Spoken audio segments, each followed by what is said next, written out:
Con noi adesso il secondo ospite di questa serata, Raffaele Padrone, FSP Polizia, grazie per essere con noi, grazie. Grazie a voi, grazie direttore. Facciamo il punto, insomma, nei giorni scorsi si è insediato il nuovo questore a Pordenone, insomma è un atto dovuto per la città ma anche per la Polizia di Stato. Ecco, quali sono insomma le sfide che dovrà affrontare?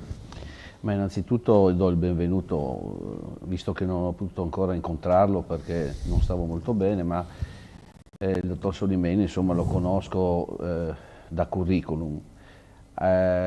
Ho sentito le sue dichiarazioni a Firenze prima che arrivasse e ho sentito quelle che ovviamente ha fatto qui a voi e alla stampa e credo che sia una persona carica e pieno di entusiasmo nel giungere innanzitutto in questo territorio che lui conosce perché è stato a Cortina anni fa, ma quindi conosce un po' la gente del nord-est e quindi quella del nord,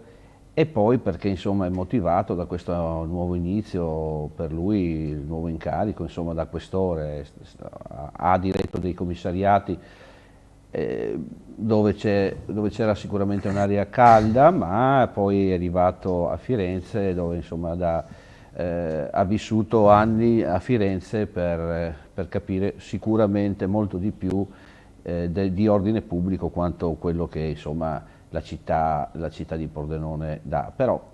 dico subito al questore, oltre a dargli il benvenuto, che qua non siamo in un'isola felice e quindi noi in questi anni se leggerà i fascicoli non ci siamo fatti mancare nulla, dai suicidi agli omicidi, dalle rapine allo spaccio di stupefacenti, dalle problematiche delle scuole, quindi non è che sia questa isola felice, è che purtroppo dovrà fare i conti sì con l'entusiasmo ma anche con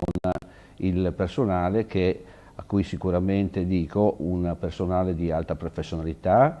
e quindi sarà sicuramente facilitato nello svolgere il suo servizio a Pordenone.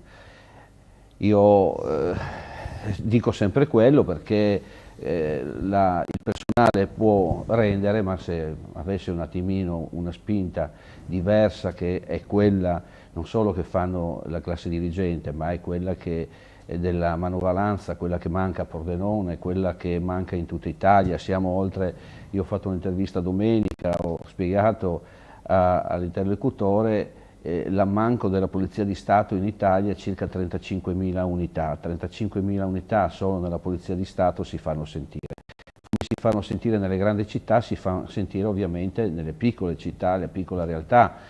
quindi quando succede qualcosa a Pordenone veramente il personale deve dimostrare la grande professionalità. Nel mucchio magari qualcuno può scappare, qua no, perché purtroppo questi sono gli operatori, ripeto, che lavorano in strada. E quello che dobbiamo ricordare e non sempre esaltare, spero che questo questore non lo faccia, ma ne faccia sempre richiesta continua, anche adesso a giugno uscirà un altro corso, di portare nuova linfa a Pordenone, perché quest'anno 2024 saranno ancora oltre 20 le persone che andranno in pensione, 2025 non ne parliamo, ci sarà un default immenso di persone che hanno raggiunto i limiti d'età, e poi ci sono quelli che vanno in pensione dopo i 35 anni, quindi c'è un mucchio di persone che andranno via sicuramente nel 25. Quindi questo non è più che altro, è diventato un commissariato, quindi con la sua esperienza dovrebbe garantire chiaramente, ma l'abbiamo sempre fatto, abbiamo garantito la sicurezza in strada, abbiamo garantito veramente tante cose con l'alta professionalità dei colleghi. Ripeto, farà sicuramente ovviamente del suo meglio, lo garantisco, ma come persona, come l'ho sentito parlare,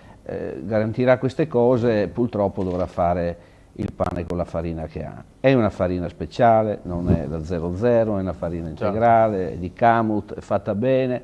quindi signor Questore stia tranquillo che il personale risponderà. Per il resto questo è un ammanco, ripeto, e lo vediamo, no? Lo vediamo da quello che succede in giro. Ripeto, se avessimo magari un'azione diversa dal governo in questo momento, di pensare a quello che ho sempre detto, rafforzare i confini, e anche Pordenone fa parte dei confini, forse avremo molto più personale, però ogni tanto si dimenticano che Pordenone fa provincia ancora, perché fa la provincia, perché se c'è la questura